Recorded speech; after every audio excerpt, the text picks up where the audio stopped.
What's going on, guys? Asian Eyes White Dragon. So we're going to be checking out the TheChrisCaine's Relinquish deck. Now this is a pretty fun deck. I really do like Relinquish decks. They're always fun to play.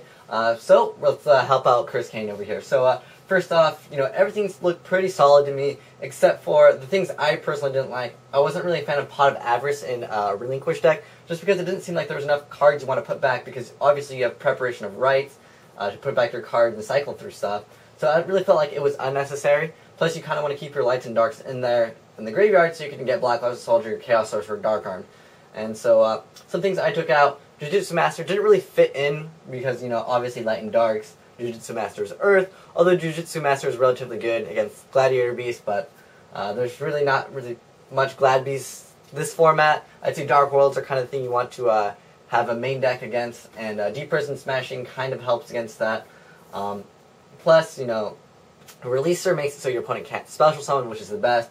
I have to take out Desiree because Solemn Warning doesn't affect Desiree. Desiree is only against Mirror Force, Torrential stuff that once your monster's already on the field, because they have to Solemn Warning the Black Illusion Ritual, and that's essentially what special summons the Relinquish in the first place. So they have to Solemn Warning that. So Desiree doesn't really stop against that. And I really like Releaser because, obviously special summoning is quite big this format, and so that's pretty good.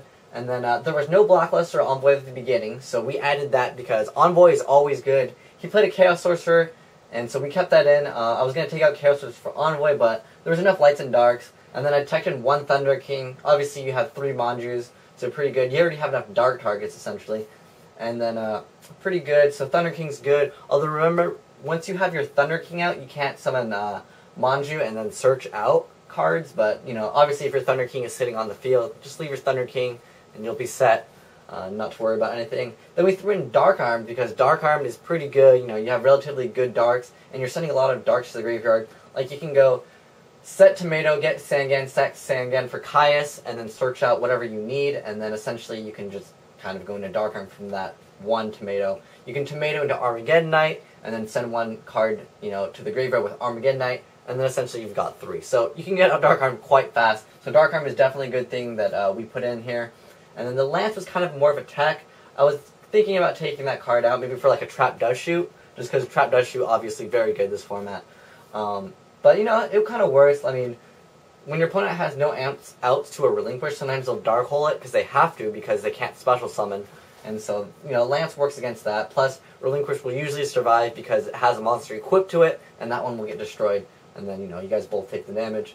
So yeah, Deep Prison was kind of more of a tech over the warnings, just because I felt like if your opponent has a problem monster, you just take the problem monster with Relinquish, and then you kind of protect Relinquish if you need to, so they can't, like, DD Warrior Lady it or something along those lines. So, pretty good deck. So, yeah, I mean, I think it'll be a lot better without the Compulses. I decided to put the Compulse over the Deep Prison, just because in Cali, there's so many players playing Dark World right now, and Compulse doesn't really stop Grapha, because when you give them back Grapha, they'll discard Grapha again, and then they'll summon it again, and then you go -1.